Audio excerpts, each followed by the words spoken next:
Hello students, 2009 के हम UK board के क्वेश्चन पेपर सॉल्व कर रहे हैं और आज का पार्ट 4 है। और आज हम शुरू करेंगे। इसका क्वेश्चन नंबर आपका है कल 27 तक हो गए थे और आज का 28 शुरू होगा। तो क्वेश्चन नंबर 28 क्या है, देखिए इसमें ये अनसोल्ड पेपर है। आप ये अनसोल्ड पेपर कहीं से अरेंज कीजिए और क्वेश्चन आपके पास होने चाहिए जहाँ आप देख सकें इसमें। तो इसमें क्या है, देखो क्वेश्चन नंबर आपका जो 28 है उसमें क्या है, दी गई आकृति में ए बी सी डी एक समचतुर्भुज है तो सिद्ध कीजिए 4ab² बराबर ac² प्लस bd²। ये पार्ट आपके जो 6 है उसके क्वेश्चन है। ये थोड़ा आपको टफ लगेंगे, तैयारी आप इसको थोड़ा समझते हैं अगर आप है तो इसकी आप तैयारी ज़रूर कीजिए। तो देखिए क्वेश्चन नंबर आपका क्या है इसमें। क्वेश्चन नंबर आपका ये 28 सॉरी। तो देखिए ज़रा इसमें क्वेश्चन क्या है। इसमें क्या एक समचतुर्भुज आपको दिया हुआ है, एक समचतुर्भुज दिया हुआ है। तो समचतुर्भुज मैं बना देता हूँ। ये देखिए ज़रा, थोड़ा समझने का प्रयास कीजिए, आप समझ जाएंगे थोड़े अगर आप कोशिश करते हैं। और नाम हमने दिया इसका ABCD और ये इसके जो हैं विकर्ण, इसके विकर्ण O पर काटते हैं। तो समचतुर्भुज है, समचतुर्भुज का जो गुण होता है उसके जो विकर्ण होते हैं एक दूसरे को समकोण पर काटते हैं। तो आप ये देख लीजिए इसको समकोण पे काट रहे हैं। और अब हम इसमें इसके जो शुरू के पॉइंट लिखेंगे, यानी दिया है। तो दिया है में आपका क्या हैगा, ABCD एक समचतुर्भुज है। समचतुर्भुज ABCD के विकर्ण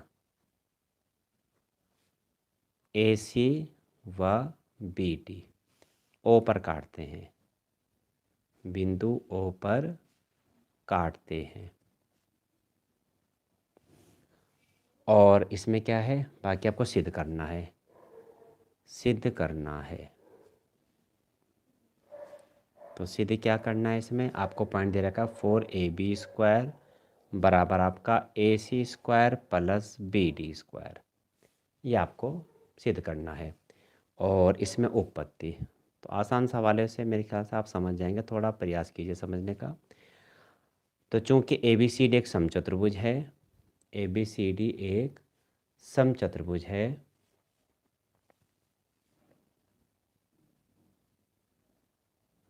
समचतुर्भुज है। तो समचतुर्भुज के विकर्ण होते हैं वो क्या होंगे आपके, यानी चार भुजाएं बराबर होंगी, AB बराबर BC बराबर CD बराबर AD। और इसके जो विकर्ण होते हैं वो समकोण पर काटते हैं। इसका मतलब कोण AOB आपका 90 होगा। और विकर्ण समद्विभाजित भी करते हैं। इसका मतलब AO बराबर CO ये AC का हाफ होगा और BO बराबर DO ये आपके BD का हाफ होगा। ये आप समझ गए क्या करा मैंने। आपका ये ABCD एक समचतुर्भुज है, समचतुर्भुज के जो विकर्ण होते हैं वो 90 पर काटते हैं, यानी ये 90 का कोण बनेगा। ये 90 तो हर एक 90 होंगे चारों, इसके चारों भुजाएं बराबर होंगी, चारों भुजाएं बराबर दिखा दी। और इसके विकर्ण 90 पर काटते हैं, एक दूसरे को समद्विभाजित करते हैं, यानी ये वाला पार्ट AO बराबर क्या होगा CO और दोनों AC के हाफ हाफ होंगे। और ऐसे DO बराबर BO होगा और दोनों BD के हाफ होंगे। यही मैंने पॉइंट यहाँ पे लिखे हैं। अब ये चारों आपके क्या हैं, समकोण त्रिभुज हैं। 90 के सामने कर्ण होगा, इन चारों समकोण त्रिभुजों में क्या लगाएंगे, पाइथागोरस प्रमेय में लगाएंगे। तो देखिए समकोण त्रिभुज AOB में, तो समकोण त्रिभुज AOB में आप देखिए 90 यानी 90 के सामने कर्ण का स्क्वायर AB² बराबर OA² प्लस OB²। इसमें लगाया मैंने AOB, ये 90 है और 90 के सामने कर्ण हो गया, कर्ण का स्क्वायर बराबर लंब का स्क्वायर प्लस आधार का स्क्वायर, ये हो गया। और AB² बराबर AC का हाफ का स्क्वायर प्लस BD का हाफ का स्क्वायर।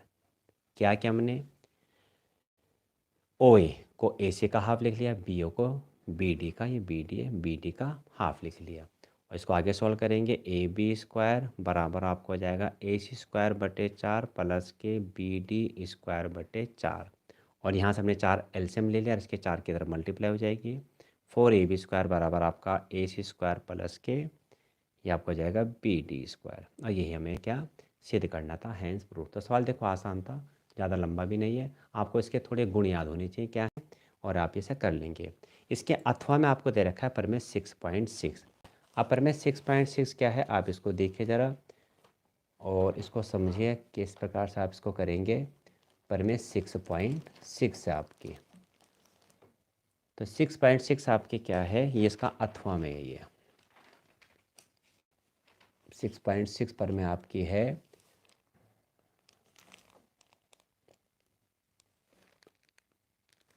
यदि दो त्रिभुजों के, क्वेश्चन क्या है, ये आपकी पर में 6.6 है, इसका अथवा में है ये, तो अथवा वाला पार्ट भी आपको बता रहा हूँ मैं। इसमें पर में 6.6 है, तो आपको क्या रहेगा, यदि दो त्रिभुजों के दो समरूप त्रिभुजों के क्षेत्रफलों के अनुपात उनकी संगत भुजाओं के वर्ग के अनुपात के बराबर होता है, ये आपको इसमें सिद्ध करना है। ये आपके पर में 6.6 है, आप बुक में इसको देख लेना बाद में। और अब इसमें आप देखिए दो समरूप त्रिभुज, तो दो त्रिभुज बनेंगे इसमें, दो त्रिभुज बना दिए हमने समरूप, और ये आपका हो गया ABC और आपका हो जाएगा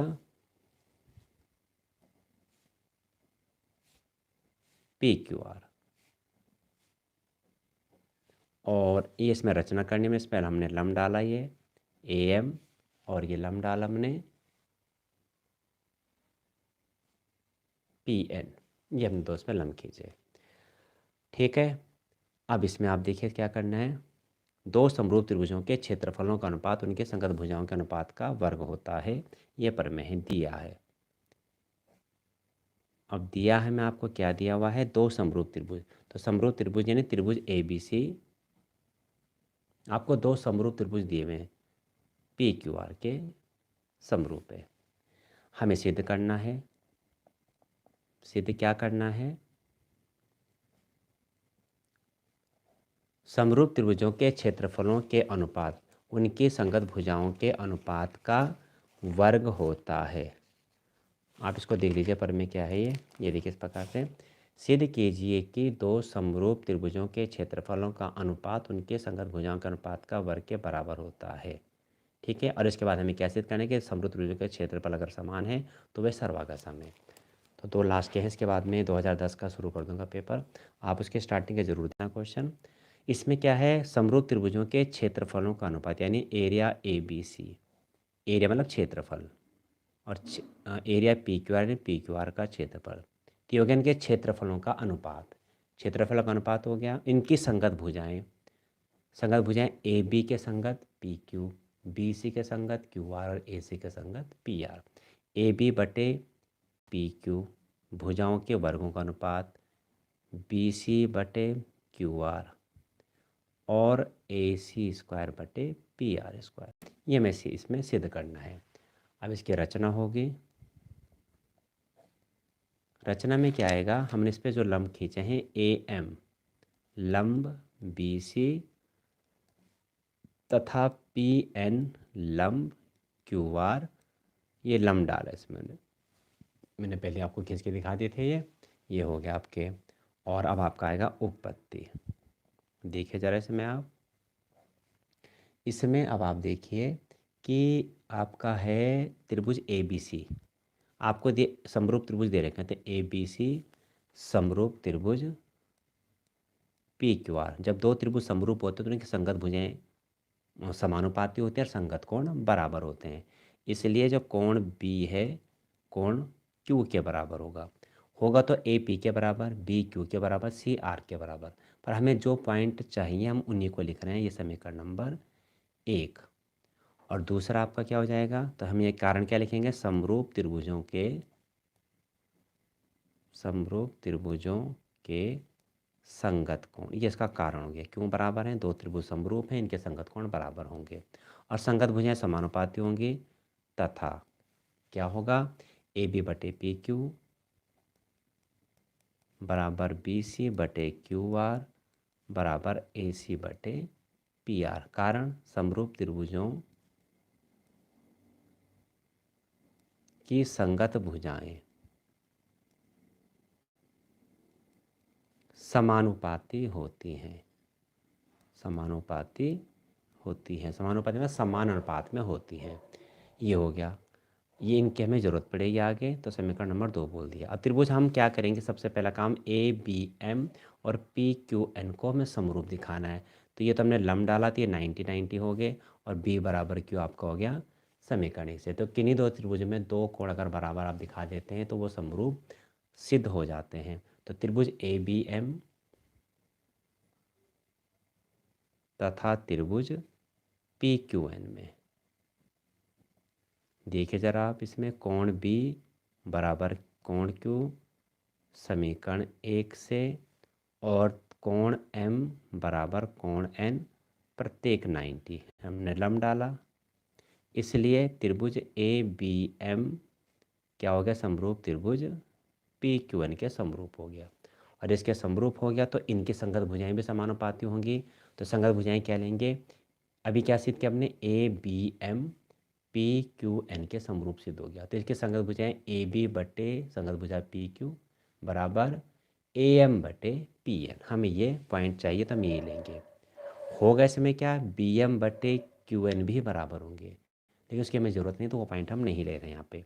तो ए बी बटे पी क्यू, इसलिए इस इन दो त्रिभुज समरूप है, इसी से ये पॉइंट आया जो मैं लिख रहा हूँ, ए बी बटे पी क्यू बराबर ए एम बटे पी एन।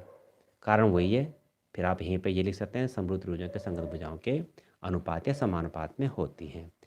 अब हम क्या करेंगे, इसे हम देंगे समीकरण नंबर 3 नाम। अब समीकरण 2 से आप देखिए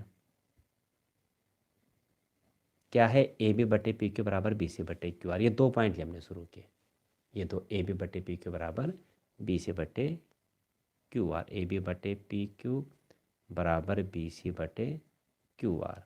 और ए बी बटे पी क्यू किसके बराबर है, ए एम बटे पी एन के। ये हो गया ना, तो समीकरण से बोल दिया हमने 5। और यहाँ से क्या आ जाएगा, इनके देखो एक पक्ष बराबर है, तो क्या आ जाएगा आपका बी सी बटे क्यू आर बराबर ए एम बटे पी एन। समीकरण 3 व 5 से, समीकरण 3 4 आएगी आपकी, ये 1 2 3, सॉरी 3 और 5 से 4 कर देता है, 3 व 4 से क्या आ जाएगा, दोनों के एल एच एस बराबर है, बी सी बटे क्यू आर बराबर ए एम बटे पी एन। बी सी बटे क्यू आर बराबर, ये आपका आ गया बी सी बटे क्यू आर बराबर ए एम बटे पी एन। ये सारे पॉइंट हमें आगे इनकी ज़रूरत पड़ेगी। अब हम क्या करेंगे, इनके क्षेत्रफल एरिया ए बी सी बटे एरिया पी क्यू आर, दोनों के क्षेत्रफल। क्षेत्रफल का सूत्र वही बेसिक फॉर्मूला, 1/2 लम गुणा गया आधार। तो ए बी सी में आप देखिए, लम गुणा आधार, 1/2 लम गुणा आधार, इसका लम ए एम आधार बी सी, इसका लम पी एन आधार क्यू आर। तो ये हम लिखेंगे यहाँ पे, देखिए 1/2 लम ए एम आधार बी सी, 1/2 लम पी एन आधार क्यू आर। और अब क्या करेंगे, इसको आगे सॉल्व करते हैं। इधर आपको ये चलता रहेगा, एरिया ए बी सी बटे area P Q are, half से आप कैंसिल हो गया, आपका आगे ए एम बटे पी एन बी सी बटे क्यू आर।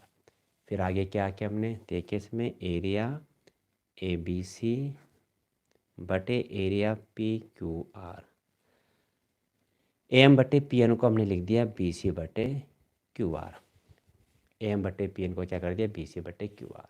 समझ गए कहाँ से, समीकरण 5 से।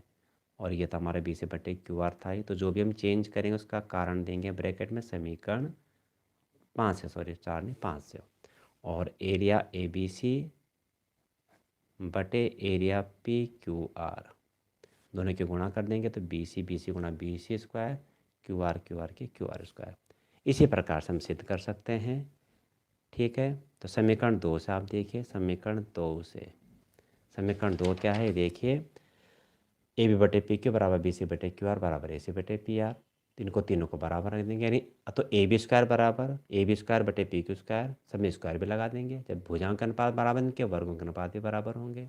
तो यहाँ से आ जाएगा समीकरण 2 से क्या आ जाएगा आपका, ए बी बटे पी क्यू बराबर बी सी बटे क्यू आर बराबर ए सी बटे पी आर। इसलिए एरिया ए बी सी बटे एरिया पी क्यू आर बराबर ए बी स्क्वायर बटे पी क्यू स्क्वायर बराबर बी सी स्क्वायर बटे क्यू आर स्क्वायर बराबर ए सी स्क्वायर बटे पी आर स्क्वायर हमारा सिद्ध हो गया। इसका अगला पार्ट क्या है? अगले पार्ट में आपको दे रखा है कि दो समरूप त्रिभुजों के क्षेत्रफल बराबर हों। इसी में आगे लिखा हुआ है समरूप त्रिभुजों के क्षेत्रफल बराबर हों। तो इसी का आगे का पार्ट है, मतलब ये तो यहाँ पे ख़त्म हो गया। इसी में आगे लिखा सिद्ध क्या करना है, दो त्रिभुज समरूप हैं। सवाल काफ़ी लंबा है, आप ये समझ सकते हैं। तो हमने दो त्रिभुज ले लिए ए बी सी, ये तो आपका सिद्ध हो गया, हैंस प्रूव्ड। और ये आपका हो गया पी क्यू आर। अब हमें इसमें क्या दिया हुआ है? हमें इसमें दिया है त्रिभुज ए बी सी समरूप त्रिभुज पी क्यू आर, और इनके एरिया भी बराबर हैं, तथा एरिया ए बी सी बराबर एरिया पी क्यू आर। दो त्रिभुज समरूप हैं और इनके क्षेत्रफल भी बराबर हैं। हमें सिद्ध करना है। अब क्या सिद्ध करना है कि ये सर्वागसम है। एरिया ए बी सी सर्वागसम, एरिया सॉरी त्रिभुज आएगा, त्रिभुज ए बी सी समरूप त्रिभुज पी क्यू आर। इस प्रमेय का प्रयोग करके जो हमने अभी यहाँ सिद्ध किया, ये क्या दिया है, दो त्रिभुज दिए हमें, समरूप हैं, उनके क्षेत्रफल बराबर हैं, उन्हें सर्वागसम सिद्ध करना है। उपपत्ति क्या आएगा उपपत्ति में, तो इसे देखिए अब आप। चूंकि हम यही प्रमेय लिखेंगे जो प्रमेय हमने सिद्ध किया, चूंकि दो समरूप त्रिभुजों के क्षेत्रफलों का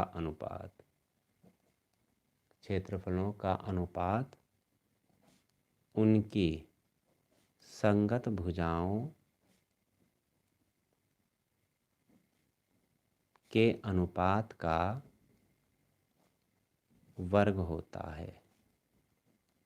ये एक ही बात है, भुजाओं के अनुपात का वर्ग या भुजाओं के वर्ग का अनुपात, ठीक है, एक ही चीज़ है ये। अनुपात का वर्ग और वर्गों का अनुपात, ठीक है, आपका अलग सिद्ध पड़ता है। तो अनुपात का वर्ग का मतलब हो गया आपका, जैसा आप इसे समझिए ए बी बटे पी क्यू, ये अनुपात का वर्ग हो गया, और ए बी स्क्वायर बटे पी क्यू स्क्वायर ये वर्गों का अनुपात हो गया। तो देखो एक ही बात है ये, ठीक है। और अब हमें इसमें क्या करना है, ये प्रमेय लगानी है। तो दोनों त्रिभुज आपको समरूप दे रखे हैं, इसका मतलब प्रमेय हम लगा सकते हैं जो सिद्ध किया। इसलिए एरिया ए बी सी बटे एरिया पी क्यू आर बराबर इनके भुजाओं के वर्गों का अनुपात, हमने ए बी के संगत पी क्यू इसको ले लिया। अब हमें क्या दिया हुआ है, दोनों त्रिभुज क्या हैं, सर इनके क्षेत्रफल बराबर हैं, ठीक है। तो हम क्या लिखेंगे, चूंकि एरिया ए बी सी बराबर एरिया पी क्यू आर, हमें दोनों के एरिया बराबर दे रखे हैं, यहाँ लिखेंगे दिया है। तो यहाँ पी क्यू आर की जगह हम ए बी सी कर देंगे, इसलिए एरिया ए बी सी, और पी क्यू आर ना लिख करके यहाँ पे हम क्या लिख रहे हैं, एरिया ए बी सी बराबर है बराबर ए बी स्क्वायर बटे पी क्यू स्क्वायर। ये कैंसिल आउट हो गए, यहाँ बचा 1 ए बी स्क्वायर बटे पी क्यू स्क्वायर, और तिरछी गुणा कर दी, और इनके भुजाओं के वर्ग बराबर हैं तो भुजाएं भी बराबर होंगी, ए बी बराबर पी क्यू आपका ये आ गया। और इसको हम समीकरण नाम दे देते हैं 1। अब हमें क्या दिया है, चूंकि त्रिभुज ए बी सी समरूप त्रिभुज पी क्यू आर ये दिया है, इसलिए कोण ए बराबर पी होगा, कोण बी बराबर क्यू। क्यों होंगे बराबर, जब दो त्रिभुज समरूप होते हैं तो उनके संगत कोण बराबर होते हैं, ए पी के बराबर, बी क्यू के बराबर, सी आर के बराबर होगा, लेकिन सी की जरूरत हमें नहीं है इसलिए हमने उसको नहीं लिखा। और त्रिभुज ए बी सी और पी क्यू आर में लेते हैं, त्रिभुज ए बी सी व त्रिभुज पी क्यू आर में आपका सिद्ध हो गया। देखो पहला पॉइंट आपका यह आ गया, ए बी बराबर पी क्यू समीकरण 1 से, कोण ए बराबर कोण पी समीकरण 2 से, और कोण बी बराबर कोण क्यू समीकरण 3 से। एक भुजा दो कोण बराबर आ गए, इसलिए त्रिभुज ए बी सी क्या हो जाएगा आपका सर्वांगसम त्रिभुज पी क्यू आर। और ये आपका क्वेश्चन नंबर कौन सा हो गया, ये था 28। अब देखिए दो क्वेश्चन हो रहे हैं, इसके बाद क्वेश्चन 2010 का क्वेश्चन शुरू के मैं करा दूंगा। क्वेश्चन नंबर आप देखिए 29 क्या है आपका, क्वेश्चन नंबर 29 में आप देखिए एक शंकु जिसकी त्रिज्या 10 सेंटीमीटर है। क्वेश्चन नंबर ये 10 है।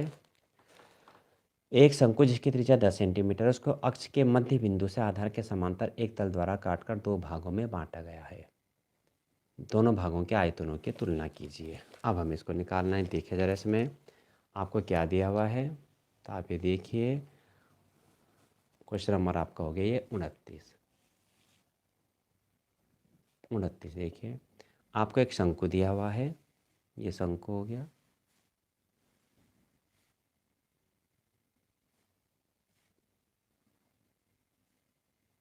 इसको बिल्कुल बीचों बीच से काट दिया और ये शंकु आपका ए बी सी है और इसको बिल्कुल बीचों बीच से काट दिया। तो काट करके इसके यहाँ से काट के इसको ऊपर वाला भाग समझो निकाल दिया। तो ये ए डी ई, यह नाम हमने पी दिया, यह नाम हमने ओ दे दिया। अब इसकी जो टोटल ऊंचाई थी हमने क्या मानी, इसको कैपिटल एच मान लिया और हमने 2h मान लिया। 2h हमने जानबूझ के माना कि उसको बिल्कुल 20 से काटा है, तो ये 20 से काटे पर h ऊपर और h नीचे आ जाएगा। ये दोनों इक्वल इक्वल पार्ट बन गए, टोटल 2h था, h हो गए। इसकी जो त्रिज्या थी शंकु की, और शंकु आपको बड़ा वाला शंकु दिया गया था, इसकी त्रिज्या हमने कैपिटल आर मान ली 10 सेंटीमीटर और ये स्मॉल आर अभी हमें निकालनी है। हमें इन दोनों के आयतनों का अनुपात निकालना है। दो भाग बन गए किसका, ए डी ई और A B sorry B D E C B, नीचे जो का जो पार्ट है ये, और ये ऊपर का पार्ट, इनका अनुपात निकालना है। ठीक है, ये हो गया। तो सबसे पहले हम इसमें लिख लेते हैं, माना दिए गए शंकु की ऊंचाई, माना दिए गए शंकु की ऊंचाई क्या है, 2h है, 2h मान लिए। ठीक है, 2h है। और क्या करा हमने, शंकु को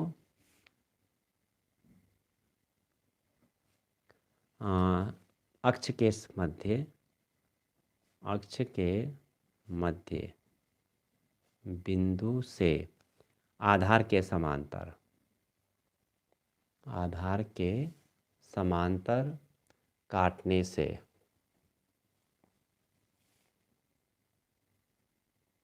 समांतर काटने पर प्रत्येक आकृति, दो आकृति बन गई ऊपर और नीचे, ये दो आकृति, प्रत्येक की ऊंचाई क्या एच एच हो जाए, क्योंकि पूरा 2h था, h इधर h इधर। प्रत्येक आकृति की ऊंचाई h सेंटीमीटर होगी। ठीक है, और हमने क्या मानी, माना छोटे शंकु की त्रिज्या, शंकु ए डी ई की त्रिज्या क्या मानी, r सेंटीमीटर है। ये हो गया। अब आप ये देखिए, ये दो समकोण त्रिभुज हो गया, समरूप त्रिभुज सॉरी, ए पी ई, ए ओ सी, दोनों समरूप त्रिभुज है। क्यों, ये 90-90 हो गया और दोनों कोण ये कोण, तो समरूप त्रिभुज सिद्ध करने की जरूरत नहीं है, हम डायरेक्ट लिख दें समरूप त्रिभुज ए पी ई, समरूप त्रिभुज ए पी ई तथा त्रिभुज ए ओ सी में क्या होगा, ए पी इसका लंब बटे इसका लंब, इसका आधार बटे इसका आधार। अब आप चित्र में देख लीजिए, इसका लंब ए पी बटे इसका लंब ए ओ, इसका आधार पी ई बटे इसका आधार ओ सी, संगत भुजाओं का अनुपात लिखे हमने ये। अब आप इसमें देखिए, ये आपका एच हो गया, ये ए ओ 2h हो गया, और ये आपका आर हो गया, ये आपका कैपिटल आर हो गया। तो ऐसे ऐसे कट गया 1/2, और कैपिटल आर का कितना है 10 है, और आर बराबर कितना है 2×5 = 10, 5 सेंटीमीटर आ गया। भुजा निकल गई। अब हम शंकु ए डी ई का आयतन निकालेंगे। शंकु ए डी ई का आयतन, किसका? ऊपर वाले का, क्योंकि इसकी त्रिज्या स्मॉल आर में निकाल ली 5 है। तो 1/3 पाई आर स्क्वायर एच। पाई का मान हम नहीं रखें क्योंकि हमें अनुपात निकालना, बाद में पाई से पाई कट जाएगा, इसलिए रखे यहाँ पे फ़ायदा नहीं है कोई भी, और कैलकुलेशन टफ हो जाएगी अगर रखेंगे। 5 का स्क्वायर और एच कितना है? एच यहाँ पे एच है, एच नहीं पता हमको यहाँ पे, बाद में एच भी कट जाएगा, आ जाएगा 25 पाई एच अपॉन 3 घन सेंटीमीटर। ये हो गया। अब किसका निकालेंगे? अब इस पूरे शंकु का निकालेंगे, और इस पूरे शंकु में से जो छोटा वाला शंकु भी निकाला उसका घटा के तब नीचे वाले का आ जाएगा। तो शंकु कौन सा? ABC का आयतन 1/3 पाई, इसका कैपिटल आर है और ये कैपिटल एच है, इसका मान नहीं रखना है। आर हमारा था यहाँ पे 10 का स्क्वायर, कैपिटल एच कितना था? 2H। तो कितना हो जाएगा? 10 का 100 200 एच, पाई भी रहेगा, चलो पाई यहाँ ले लिया मैंने, 200 पाई एच अपॉन 3 सेंटीमीटर क्यूब। अब हमें निकालना है किसका आयतन है? इसका DECB का निकालना है, ध्यान देना इस पर। तो इस पूरा आयतन में से ये वाला ने पूरा जो निकाला, इसमें से ऊपर वाला यानी जो हमने ये निकाला था घटा देंगे, तो ये आ जाएगा आपका आकृति BECD का आयतन। आकृति BECD का आयतन क्या होगा? शंकु ABC माइनस शंकु ADE का आयतन, ये ब्रैकेट के बाहर, यानी इसके आयतन में से इसका आयतन घटा दिया। ठीक है। ABC का हमने निकाला था 25 पाई एच अपॉन 3, और इसका निकाला था, सॉरी इसका निकाला था 200 पाई एच, 200 बड़ा है ना, 200 है, और इसका आया था 25 पाई एच, ये 25 है बटे 3, ये आ गया आपका। ठीक है। और ये कितना आ जाएगा? 200 में से बचेगा 175 पाई एच बटे 3, ये 200 है, थोड़ा गलती से मैंने 75 लिख दिया था, सीधा सीधा इसमें से ये घटा दिया, इसमें से ये घटा दिया, 200 में से 25 का 175 पाई एच सेंटीमीटर क्यूब। अब इनका आयतन, सवाल आसान है, सा मुश्किल नहीं है, आप रिवाइज जरूर कर लें इसको। शंकु ADE का आयतन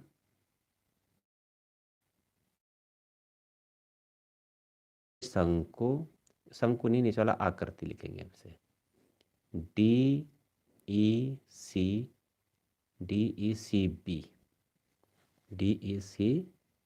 का आयतन, ये देखिए आप, DECB का आयतन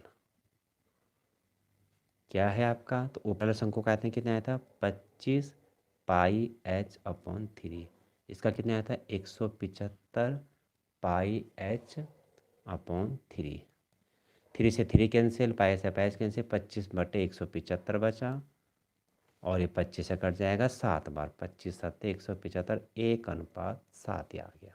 इसको रिवाइज करेंगे अच्छे तरह से, दोबारा से वीडियो को 2-3 बार ज़रूर देखेंगे तो आप समझ जाएंगे।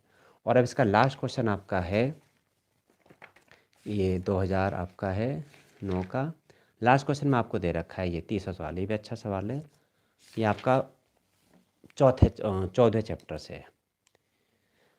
लास्ट क्वेश्चन आपका है 30वां, और इसको आप देखिए, ये प्रेक्षण आपको दे रखे हैं 10 से कम, 15 से कम, 20 से कम, प्रेक्षणों की संख्या हमें क्या निकालना है? इसका माध्य निकालना है। माध्य से आपको आता होगा अच्छी तरह से निकालना, लेकिन आप जितना करेंगे तो आपकी कैलकुलेशन और शार्प होगी उसमें।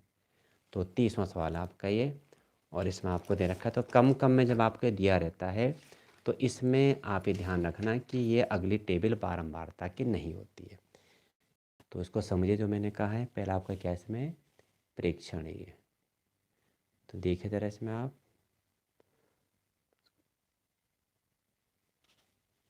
देखिए प्रेक्षण आपको दे रखे हैं, क्या है? 10 से कम, 20 से नहीं, 15 से, सॉरी 15 से कम, 5 5 का अंतर है, 20 से कम, ये 15 है, गलती से मैंने, 25 से कम, 30 से कम, 35 से कम और 40 से कम। ये आपका क्या है, प्रेक्षण दिए हुए हैं। तो जो अगली है आपकी, ये आपका क्या है, वर्ग अंतराल। इसमें इसका वर्ग अंतराल बनाएंगे पहले हम। तो यहाँ मैं लिख रहा हूँ वर्ग अंतराल, वर्ग अंतराल। तो 5 5 का अंतर है, तो 10 से कम 5 कम क्या 5 हो जाएगा। तो 5 से 10, 10 से 15, 15 से 20, 20 से 25, 25 से 30, 30 से 35 और 35 से 40। ये आपको हमने इसका बना दिया वर्ग अंतराल। अब इसमें आपको क्या दे रखा है, प्रेक्षणों की संख्या दे रखी है, प्रेक्षणों की संख्या क्या दे रखी है, 0 5 11 9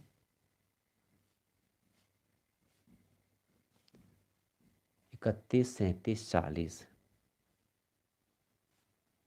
ये आपको प्रेक्षणों की संख्या दे रखी है।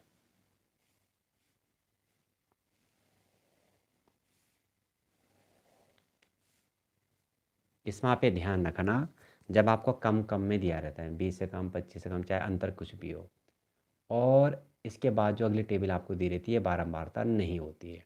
ये संचय एक्चुअल में बारंबारता आपको बनानी है। कैसे बनेगी भाई, 10 से कम जो है आंकड़े वो 0 हैं, ये 0 आपका आ गया, ठीक है। अब 15 से कम में 0 भी शामिल है, इसमें 5 में से 0 घटा देंगे तो ये 5 ही रहेगा। फिर 11 में से 5 घटा देंगे, आपका 6 आ जाएगा। ये बारंबारता बना रहे हैं, ठीक है। फिर इसके बाद इसमें से घटा देंगे इसको, ये आपका 19 था, सॉरी ये 9 नहीं है, बड़ा नहीं आएगा, इससे बड़ा ही आएगा, छोटा नहीं आएगा, इसलिए 19 है। तो 19 में से 11 के आपके बचे 8, फिर ये 12 घटाते रहेंगे 6 और ये 3। ये बन गया आपके क्या, एफ। ये एफ है। हमें माध्य निकालना है। अगली टेबल क्या बनेगी, अगली टेबल आपकी बनेगी एक्स की। एक्स कैसे निकलता है, उच्च सीमा में निम्न सीमा को जोड़ करके इसका आधा कर दीजिए, उच्च सीमा प्लस निम्न सीमा बटे 2। इन दोनों को जोड़ के आधा करते रहो, सीधा सीधा। अगर आप समझना चाहते हैं, इन दोनों को जोड़ के आधा करते हो। 10 से 15, 15 का आधा 5.5, 7.5 सॉरी, 7.5। 10 से 15, और सॉरी 15 10 25, और 25 और का आधा 12.5। ये पॉइंट में आएगा, कैलकुलेशन थोड़ी कठिन हो जाएगी। और ये 22.5, ठीक है। 5 5 का अंतर है, 27.5, 32.5 और ये आपका 37.5। ये हो गया। फिर इसमें आप देखिए, अब आपका हो जाएगा एक्स निकल गया, एफ हो गया। अगर आप प्रत्यक्ष से करेंगे तो कैलकुलेशन बहुत ज़्यादा हो जाएगी, तो मैं आपको ये सलाह दूंगा कि आप पग विचलन का प्रयोग करें। अब हम डी निकालेंगे इसमें। यहाँ आगे बढ़ा रहा हूँ टेबल को मैं, काफ़ी सवाल लंबा है, समझो। ये आपका बनेगा क्या, डी। डी बराबर क्या होता है, एक्स माइनस ए। तो ए क्या लेते हैं, एक्स की टेबल में बीच का पद। तो बीच का पद आपका यहाँ पे ये 22.5, इसको मैं रेड से दिखा रहा हूँ, ये आपका ए हो गया। तो इसमें से इसको घटाते रहेंगे, 7.5 में से 22.5 गए तो क्या बचा आपके, ये आपके बचे माइनस के 15.5। फिर 12.5 में से 22.5 घटाए, माइनस के 10.5। फिर 17.5 के तो माइनस के 5.5। फिर आपका इसमें घटाएंगे 0, फिर नीचे यही पद आएंगे लेकिन आप प्लस में आएंगे। तो ये आपका क्या जाएगा, 5.5, फिर ये 10.5 और फिर ये 15.5। ये आपकी डी की टेबल बन गई। अगली क्या बनेगी, अगली बनेगी आपके यू की। तो यू बराबर क्या होता है, डी अपॉन एच। एच क्या होता है, इनका अंतर। कितने का अंतर है, यहाँ 5 5 का अंतर है, देखो। तो यहाँ पे ये एच हो गया 5। तो 5 का भाग देंगे इसमें, क्या आएगा, 5 3 15, 5 एकम 5, 5 दूना के 10। इसमें भाग देने 5 का, फिर यहाँ दिया 5 एकम 5, 5 एकम 5, ये 0, फिर ये प्लस में आएंगे 1.1, 2.1, 3.1। अगली टेबल क्या बनेगी, एफ इंटू यू। ये आपकी लास्ट टेबल होगी, एफ इंटू यू। एफ आपका देखो ये है 0 और यू क्या है -3.1, तो क्या आ जाएगा 0 गुणा करके 0, 5 के गुणा करेंगे तो माइनस के 10.5, 6 कम 6 6.6 और 8 0 0 और 12 के करेंगे, 12 कम 12, 12 कम 12 एक 13 और 6 कम 6 6 दूना के 12 और 3 कम 3 3 3 के 9, ये आ गया। इनको एक साथ जोड़ देंगे अपनी सुविधा के लिए, तो इनको जोड़ के आ जाएगा आपका 17.1 माइनस का, इनको जोड़ेंगे 6 2 8 3 11 और 3 2 5 9 5 14 15 1 2 और 1 3, ये आ गया 35.1। घटा देंगे समेसन एफ यू, क्या आ जाएगा आपका, ये प्लस का आ गया और ये पॉइंट है यहाँ पे, 1 में से 0 और 15 में से 7 8 और 2 में से 18 आ गया आपका ये। ठीक है, कैलकुलेशन में थोड़ी मिस्टेक की संभावना हो सकती है, फिर भी कोशिश करो सही हो, जल्दी में करना पड़ता है, आप मेथड को ध्यान रखें। तो इसमें आपको सबसे पहले सूत्र याद रखना है, समेसन एफ की जरूरत पड़ेगी, इसमें कर देता हूँ। समेसन एफ का हो गया 6 3 12 21 40, ये आ गया आपका। आपको सूत्र याद होना चाहिए, तो माध्य का सूत्र क्या है, पग विचलन से ए प्लस के summation F you upon summation F into H. सूत्र को कहीं पे F you I F I ऐसा एच आई भी लगा देते हैं, उससे कोई फ़र्क नहीं पड़ता, वर्ड कुछ अलग हो जाएंगे, इससे कोई दिक्कत नहीं है, आप अक्षर अलग से दर्शा सकते हैं, पर सूत्र आपका यही बनता है। फिर भी ए हमारा कितना है 22.5, ए हमारा ये रहा देखो 22.5, ठीक है। पहला समेसन एफ यू 18 आया, समेसन एफ कितना आया, ये 40 आया था और ये 5, 22.5, 5 से करके 5 8 40, यह आ गया आपका 18.8, 22.5 और इसमें 8 दूना के 16 8 2 16 45, ये आपका जाएगा 24.5